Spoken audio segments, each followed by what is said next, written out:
Live from the University of Colorado in Boulder, the Republican presidential debate. My great concern is that we are on the verge, perhaps, of picking someone who cannot do this job. What is your biggest weakness, and what are you doing to address it? Well, John, I don't really have any weaknesses that I can think of.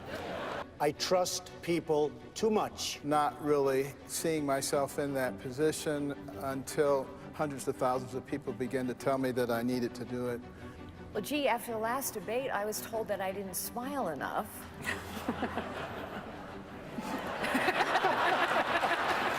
But I'm not worried about my finances. I'm worried about the finances of everyday Americans who today are struggling in an economy that is not producing good-paying jobs while everything else costs more. Whose fault is it that Medicare's broken, out of money, that Social Security's broken, out of money? And I say, look, it's not Republicans' fault, it's not Democrats' fault, it's your grandparents' fault for having too many damn kids.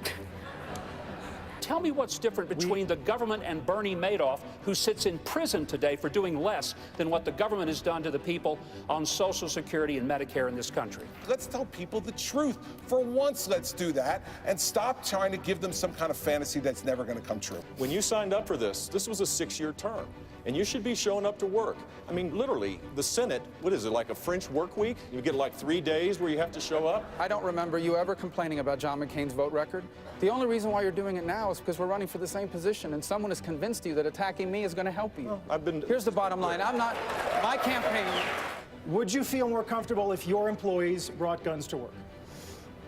Yes, I might feel more comfortable. I would say that I would, and I have a permit, which is very unusual in New York, a permit to carry, and I do carry on occasion. Sometimes a lot, but I like to be unpredictable so that people don't know exactly what Unlike this I love Donald Trump. He is a good man. I'm wearing a Trump tie tonight. Get over that one, okay? Wait a second. We're clearly not having that beer you mentioned. But I'll give you 30 more seconds but I'll buy a tequila. Okay, all right. Or even some famous Colorado brownies. I'll give you 30 seconds to respond. If somebody put me on their homepage, they did it without my permission.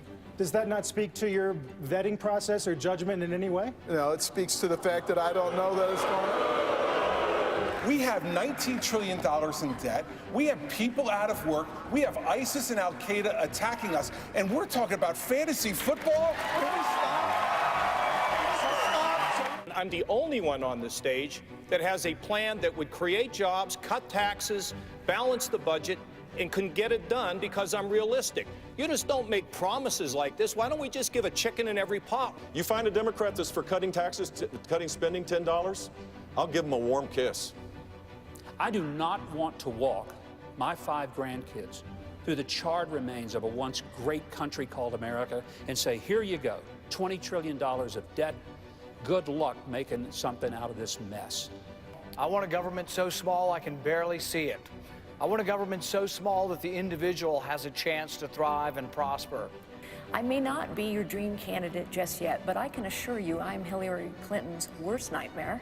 And in your heart of hearts, you cannot wait to see a debate between Hillary Clinton and Carly Fiorina. I will tell you this, I will beat Hillary Clinton.